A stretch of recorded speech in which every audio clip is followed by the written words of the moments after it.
Welcome to CVR English. This is Naresh Kumar. Let's watch the inside news. Let's get into the details news. BJP MP Radha Mohan Singh speaking from Motihari, Bihar, strongly criticized Congress and RJD leaders over alleged abusive languages directed at Prime Minister Narendra Modi during the ongoing Voter Adhikar Yatra.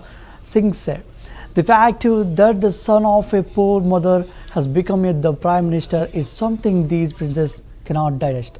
Referring to the Rahul Gandhi and Tejasvi Yadav, he accused them of using the Yatra to spread anarchy and societal division. Rather than addressing genuine voter concerns, the Yatra launched on August 17 is set to culminate in Patna on September 1st. एक गरीब माँ के बेटे को प्रधानमंत्री बनना इन राजकुमारों को रास नहीं आ रहा है। राहुल जी भूल गए ये 1990 से 2005 तक जो बिहार की स्थिति थी, उस समय की घटनाओं को जब याद करते हैं तो रोंगटे खड़े हो जाते हैं। और वोट अधिकार यात्रा के नाम पर राहुल गांधी जी केवल अराजकता फैला रहे हैं, समाज में वैमनस्य निर्माण कर रहे हैं। और सबसे बड़ी बात है कि ये दोनों जो राजकुमार हैं, ये वोट अधिकार यात्रा जो कर रहे हैं, ये जो मरे हुए लोग हैं इनको ला नहीं रहे हैं। 1 महीने का समय दिया गया है कि जिनका वोटर लिस्ट में नाम हट गया है उसको जोड़ा जा सकता है, और उस 1 महीना का काफ़ी लंबा समय गुजर चुका है। लेकिन इनकी या इनके पार्टी की ओर से क्या हो रहा है सब लोग देख रहे हैं। यानी जो मृत है, जो वर्षों से बाहर चले गए हैं, 1 महीना के लंबे काल खंड में एक भी इन लोगों के द्वारा कुछ इस प्रकार का प्रयत्न नहीं हो रहा है। वोट अधिकार यात्रा लेकिन अराजकता फैला रहे हैं, और जो भाषा पर संयम नहीं है, राजनीति को कलंकित करने का जो काम कर रहे हैं, राजनीतिक जो मर्यादाएं थी वो तोड़ रहे हैं। और एक गरीब माँ के बेटे कोई दोनों राजकुमार बर्दाश्त करने के लिए तैयार नहीं है। जो पिछड़े वर्ग से आता है, जो पिछड़े वर्ग की ज़्यादा बात कर रहे हैं आज तेजस्वी जी, कितना शोषण हुआ है बिहार में। यदि नीतीश कुमार और नरेंद्र मोदी न होते तो ये पिछड़ों के लिए जितने अधिकार थे उनको जीवंत स्वरूप देने का काम नीतीश जी और मोदी जी ने किया है। बल्कि पिछड़े के नाम पर जिन लोगों ने राज किया, एक परिवार, ये दोनों एक एक परिवार के राज, नाम पिछड़े का और राज एक परिवार का, इसको बिहार या देश बर्दाश्त करने की स्थिति में नहीं है। इनकी बौखलाहट है। पहले कहते थे कि ईवीएम में गड़बड़, अब वो नहीं बोल रहे हैं, अब बोल रहे हैं कि वोट चोरी करते हैं। तो फिर कर्नाटक में इनकी सरकार कैसे बनेगी? एक गरीब माँ के बेटे को प्रधानमंत्री बनना इन राजकुमारों को रास नहीं आ रहा है। राहुल जी भूल गए ये 1990 से 2005 तक जो बिहार की स्थिति थी, उस समय की घटनाओं को जब याद करते हैं तो रोंगटे खड़े हो जाते हैं। और वोट अधिकार यात्रा के नाम पर राहुल गांधी जी केवल अराजकता फैला रहे हैं, समाज में वैमनस्य निर्माण कर रहे हैं। और सबसे बड़ी बात है कि ये दोनों जो राजकुमार हैं, ये वोट अधिकार यात्रा जो कर रहे हैं, ये जो मरे। CPI-ML General Secretary Deepankar Bhattacharya, speaking from Bihar, praised the overwhelming public support for the Voter Adhikar Yatra, calling it beyond expectations and the beginning of a historic moment of electoral justice. The Yatra, which it began on August 17 from Sasaram, has covered over 1,300 kilometers across 20 districts and aims to highlight alleged voter list irregularities under the special intensive revision process. Bhattacharya accused the ruling NDA government of the double-crossing the people of Bihar and emphasized the need to restore deleted voter names and uphold democratic rights. The Yatra is set to culminate in Patna on September 1st with a major rally by India bloc leaders.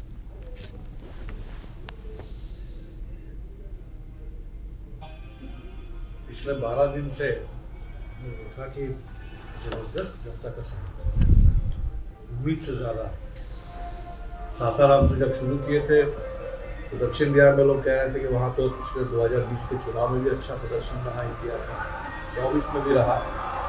उत्तर बिहार में देख रहे हैं, उत्तर में जब आए, सीमांचल कोसी के बाद मथुरा के इलाके में आए, सीतामढ़ी से भी चंपारण आए, जबरदस्त हमने देखा कि जनता में उत्साह है। दो बातें इसमें हैं, एक तो SIR का जो हमला है, अब चुनाव इस तरह से देश में इसको चुनाया जा रहा है और लोगों के वोटिंग राइट, जो सबसे बुनियादी अधिकार हर एक नागरिक को मिला हुआ है, उस पर जो हमला हो रहा है, लोगों में जाहिर सी बात है बेहद इसको लेकर के आपत्ति है, आक्रोश है। दूसरा, बिहार में जो सामने चुना है, 20 साल से नीतीश जी को सामने रखते थे, मोदी जी की सरकार चल रही है। 2014 से तो खासतौर पर मोदी जी की सरकार चल रही है और इस सरकार ने बिहार को बर्बाद कर दिया है। इसलिए बदलाव की आकांक्षा बहुत गहरी है लोगों में, और ऐसा एक बदलाव वाला चुनाव, इस चुनाव को SIR के जरिए अस्त व्यस्त कर देने की जो साजिश चल रही है, इसको लेकर और ज्यादा आक्रोश है। मुझे लगता है कि जो उत्साह दिख रहा है, व्यापक समर्थन, लोगों का आशीर्वाद, ये निश्चित तौर पर चुनाव में भी रंग लाएगा और इस बार का चुनाव बिहार में सरकार बदलने वाला, बिहार को बदलने वाला चुनाव साबित होगा। Union Minister Nityanand Rai speaking in Patna strongly condemned alleged abusive remarks made by RJD and Congress leaders against Prime Minister Narendra Modi and his late mother during the ongoing Voter Adhikar Yatra. Rai described Modi's mother as a symbol of resilience, saying they worked in other people's houses to raise her children and gave birth to a child leader who has become a bhagirath of development for India. He asserted that such language not only insults the Prime Minister but also offends the dignity of hard-working mothers across the nation. Rai called the incident a reflection of the opposition's desperation and accused Rahul Gandhi and Tejasvi Yadav of using the yatra to spread division rather than address real issues. बार और कांग्रेस के नेता कभी प्रधानमंत्री जी को तो कभी प्रधानमंत्री जी की माता जी को इस तरह के आपत्तिजनक शब्दों के साथ उनको अपमानित करते हैं। यह बहुत ही अशोभनीय और घोर निंदनीय है। ऐसी माँ को गाली देना जिस माँ ने बचपन में दूसरे के घर में काम कर, पानी भरकर, बर्तन धोकर अपने बाल बच्चों का पालन पोषण किया और एक उदाहरण बनी, उस माँ को गाली देना, उस माँ को गाली दिया गया जिस माँ ने एक शेर पुत्र को पैदा कर इस भारत की शक्ति को, शौर्य को, सम्मान को दुनिया में ऊंचा किया है। उस माँ को गाली जिस माँ ने वैसे पुत्र को जन्म दिया, जो पुत्र यानी मोदी जी विवेकानंद की भविष्यवाणी को पूरा कर रहे हैं कि 21वीं सदी के भारत में कोई भूखा नहीं होगा, कोई बेबस, अनपढ़ और बेघर नहीं होगा, कोई अशिक्षित नहीं होगा। उस माँ को गाली जिस माँ ने एक वैसे पुत्र को जन्म दिया जो भारत से गरीबी मिटा रहे हैं। आज उस माँ को गाली दे रहे हैं जिसने विकास के भगीरथ को पैदा किया है। उस माँ को गाली दे रहे हो आरजेडी या कांग्रेस वाले, जो माँ ने एक ऐसा इस देश को चौकीदार दिया है जो राजनीति में और शासन में भ्रष्टाचार को समाप्त किया है। उस माँ को गाली दे रहा हूं। Union Sports Minister Mansukh Mandavia inaugurated India's first outdoor Mondo athletics track at Jawaharlal Nehru Stadium in Delhi on the occasion of the National Sports Day celebrated annually on August 29 to honor hockey legend Major Dhyan Chand. The day marked a significant milestone for Indian athletics. Mandavia highlighted that only 24 countries worldwide have such a track, and India is proud to be the 25th state. These Mondo tracks will witness many upcoming medals for the nation, emphasizing the boost it will provide to athletes with a world-class training infrastructure. The 23.56 crore subject was completed in just 4 months and is set to the host the 2025 World Para Athletics Championships in September. खेल दिवस के अवसर पर सारे देश में 3 दिन का खेल महोत्सव का प्रारंभ हुआ है। आज कॉलेज, स्कूल, सभी एथलीट, सभी फेडरेशन, युवा, महिलाएं, सभी लोगों ने सुबह में 1 घंटे के लिए खेल के मैदान में रह के मोदी जी के फिट इंडिया के संदेश को आगे बढ़ाया है। देश एक स्पोर्टिंग नेशन बने, इस दिशा में कार्य का प्रारंभ हुआ है। मैं मानता हूं कि प्लेग्राउंड यानी कि स्टेडियम, उससे बड़ा कोई क्लासरूम नहीं होता, और स्पोर्ट्स से बेस्ट कोई टीचर नहीं होता। मोदी जी के विकसित भारत के स्वप्न को साकार करने के लिए देश के हर नागरिक स्वस्थ रहे, देश के हर नागरिक खेले, देश के हर नागरिक खिले, ये बहुत आवश्यक है। और इसलिए ये 3 दिन देश राष्ट्रीय खेल दिन के अवसर पर खेल महोत्सव के माध्यम से देश को संदेश देना चाहते हैं कि चलो हम सब लोग खेले, हम सब लोग खिले, देश को एक स्पोर्टिंग नेशन बनाए। देश जब विकसित भारत बने तब हम दुनिया के 1 से 5 क्रम के स्पोर्टिंग नेशन में भारत का परचम लहराता हो, एक कार्य करने के लिए ये प्रारंभ हुआ है। मुझे आज खुशी है, देश के लाखों युवाओं ने आज खेल के मैदान में आके खेल को जीने का प्रण लिया है। ये देश के भविष्य के लिए बहुत अच्छा है। सर, आज जो स्टेडियम में ये जो ट्रैक बना है, इसकी क्या खासियत है और कितने दिनों में तैयार हुआ और इससे क्या फायदा? और सर, इसी में क्या और भी जगहों पे इस तरीके के ट्रैक बनाने की तैयारी है? आज राष्ट्रीय खेल दिन के अवसर पर देश को पहला मोंडो ट्रैक मिला है।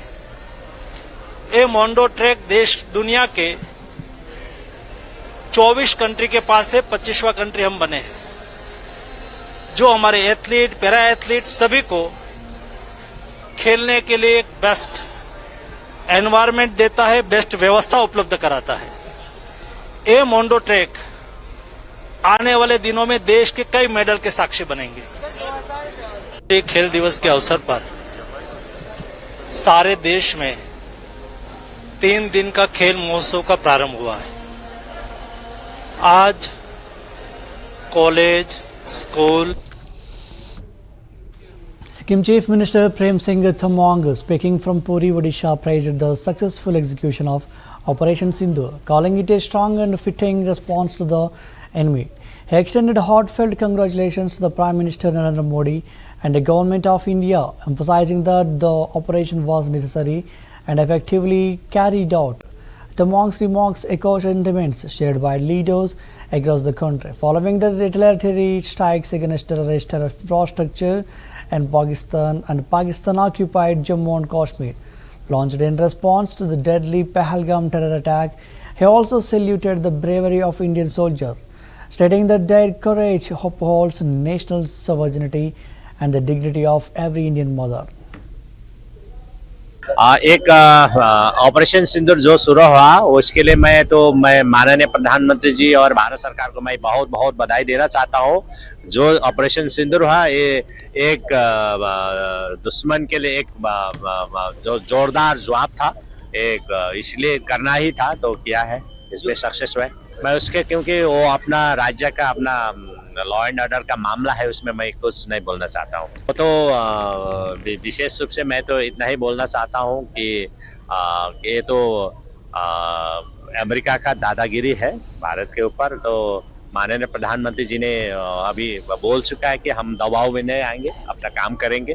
तो हम सब माननीय प्रधानमंत्री जी का जो आह्वान है, जो उनका एक नारा है कि वोकल फॉर लोकल, कि हम लोग वोकल फॉर लोकल में जाएंगे। यहाँ का जितना भी है प्रोडक्ट है हम खरीद ले, और जितना भी हमारा जो हम लोग छुट्टी मनाने के लिए बाहर जा रहा है वो छुट्टी मनाने से हमारा भारत में अपना देश में मनाए, बस उसके बारे में मेरे को मालूम नहीं क्योंकि हम लोग अपना एक बहुत विशाल गणतांत्रिक देश है, तो भारत एक सक्षम देश है, इसीलिए अपना काम करेंगे। एक Prime Minister Narendra Modi speaking from Tokyo. Let's watch the live. जब मैं गुजरात में था तब भी, और गुजरात से दिल्ली आया तो तब भी, आप में से कई लोगों से बहुत ही निकट परिचय मेरा रहा है, और मुझे खुशी है कि आज सबसे मुझे मिलने का अवसर मिला है। मैं प्रधानमंत्री इशिबा का विशेष रूप से आभार व्यक्त करता हूं कि वे इस फोरम से जुड़े हैं। उनके बहुमूल्य वक्तव्य के लिए मैं उनका अभिनंदन करता हूं।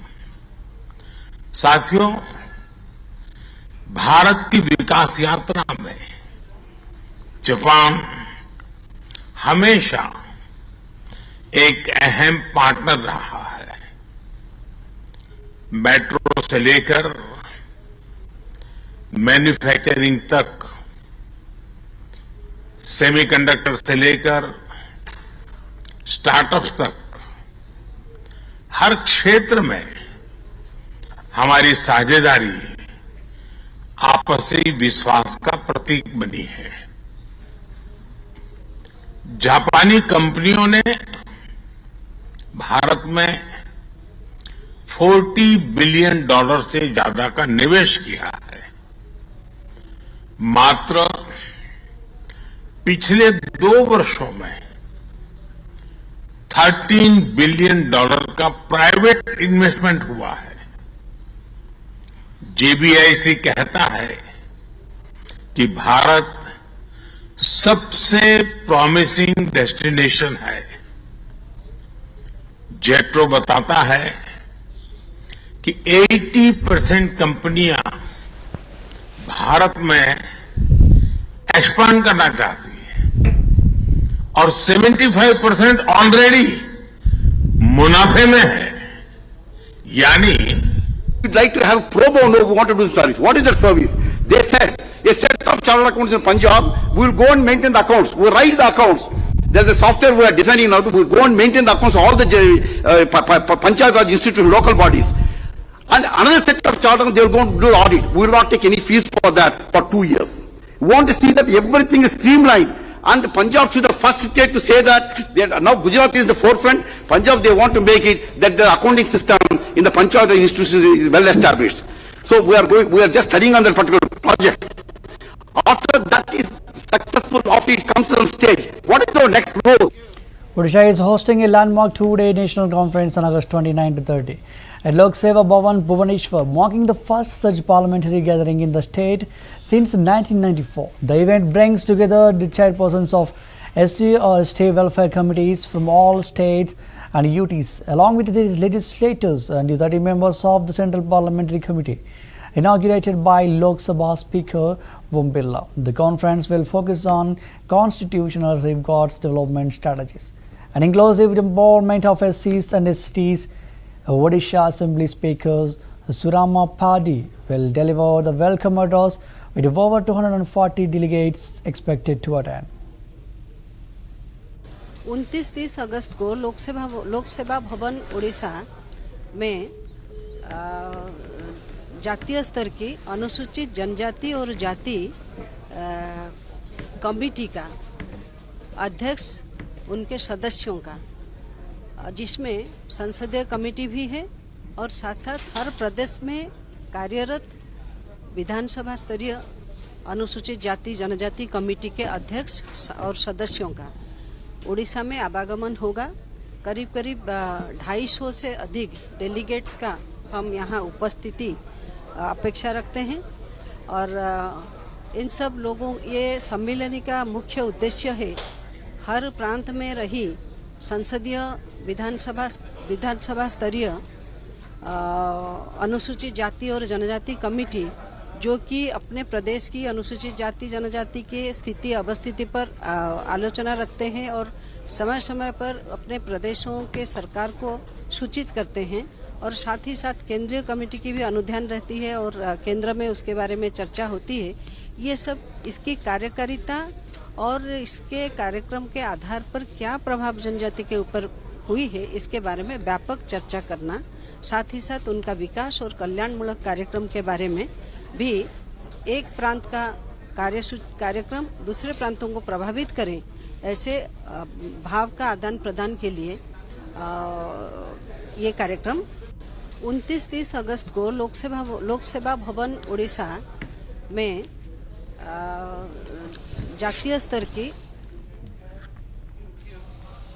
Haryana Chief Minister Nayab Singh Saini strongly condemned the use of abusive language against the Prime Minister Narendra Modi's late mother during the Congress-led voter Adhikar Yatra in Bihar. He accused the Congress of being the biggest vote chore. Citing its history of booth capturing and voter intimidation, Saini criticized Rahul Gandhi's rhetoric, questioned the party's shifting narratives from EVM doubts to constitutional concerns, and called Congress corrupt and rejected by the nation.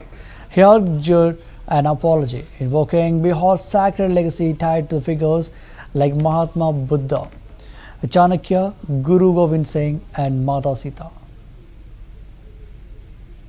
Congress party ने अपने कार्यकाल में booth capturing में विश्वास रखती थी। बूथों को लूटना, बूथों के अंदर अव्यवस्था फैलाना, लोगों को डराना, लोगों को धमकाना और वोट को लूटना, ये कांग्रेस की फितरत रही है। आजकल क्योंकि कौन, मुझे नहीं पता लगता कौन इसको स्क्रिप्ट लिख करके दे रहा है, वो कौन सा महान भाव है जो राहुल गांधी को स्क्रिप्ट लिख के दे रहा है, उसको तो सम्मानित करना बनता है। क्योंकि वो व्यक्ति जब पहले कांग्रेस का सुपड़ा साफ हो रहा था, भी स्टेट में से भी हार गई, इसमें से भी हार गई, तब ये ईवीएम को दोष देते थे और ये बात बोलते थे कि ईवीएम खराब है। इन लोगों ने उसको नकार दिया और उसको इन्होंने भी देख लिया कि ईवीएम तो ठीक है, ईवीएम की तो कोई गलती नहीं है। और उसके बाद फिर दूसरी स्क्रिप्ट लिख कर दी राहुल को कि भाई ये डॉक्टर भीमराव अंबेडकर जी ने जो पवित्र संविधान का निर्माण किया उसकी बुक ठेका घूम ले, और ठेका घूमने लग गया। उससे भी कुछ नहीं निकला, सुपड़ा साफ हो गया कांग्रेस का तीसरी बार। अब जब वो भी नहीं चला इसका कि ईवीएम खराब है, उसको भी देश के लोगों ने नकार दिया, फिर उसकी भी हवा निकल गई जो पवित्र संविधान की बुक लेकर के निकला कि अगर मोदी तीसरी बार आ गया कि संविधान को खतरा हो जाएगा, उसकी भी हवा निकाल दी। अब तीसरा मुद्दा लेकर के आगे नए इंडी गठबंधन के लोग, अरे किस प्रकार की अभद्र भाषा का प्रयोग इन्होंने किया है। देश के यशस्वी प्रधानमंत्री, दुनिया के सर्वमान्य नेता, अरे मोदी जी ने गरीब व्यक्ति के हित के अंदर काम कर रहे हैं। उसकी जो तपस्या है, उसकी जो मेहनत है, कांग्रेस तो उसके लाग पास भी नहीं है। कांग्रेस ने भ्रष्टाचार किया है। आज भी कांग्रेस पार्टी ने अपने कार्यकाल में booth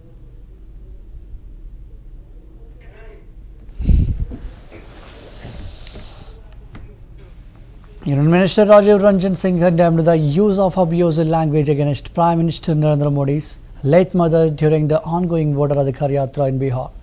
He criticized Congress leader Rahul Gandhi and RJD's Tejasvi Yadav, stating that such remarks reflect their frustration and questioned the kind of governance they aim to bring to Bihar.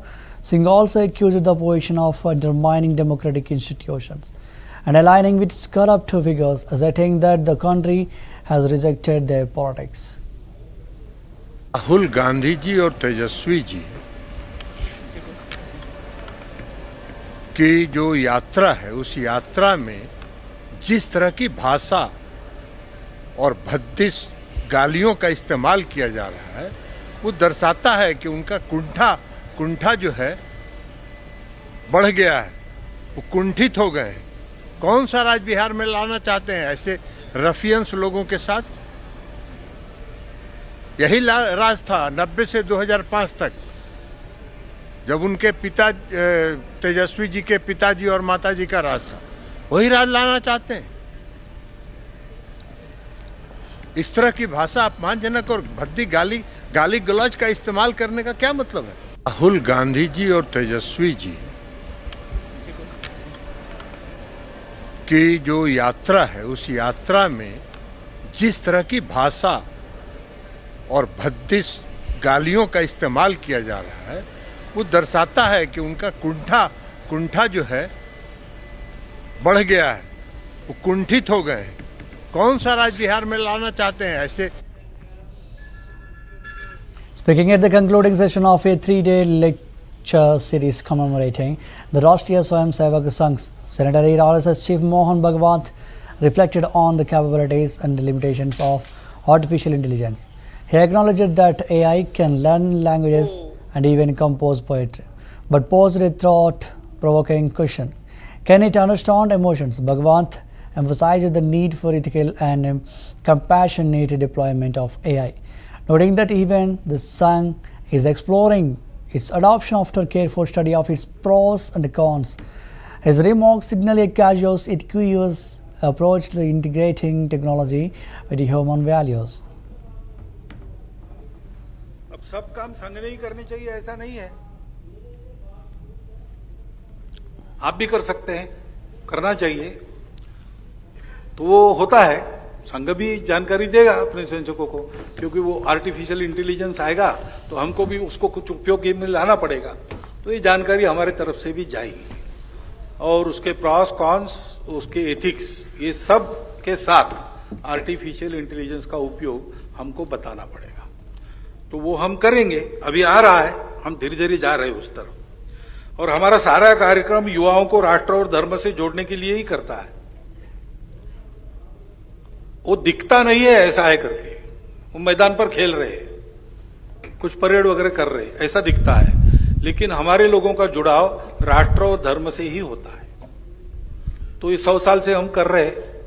कृपया प्रश्नकर्ता आए, देखे कैसे क्या होता है, तो उनको और समझ। तो अब सब काम संघ ने ही करने चाहिए ऐसा नहीं है,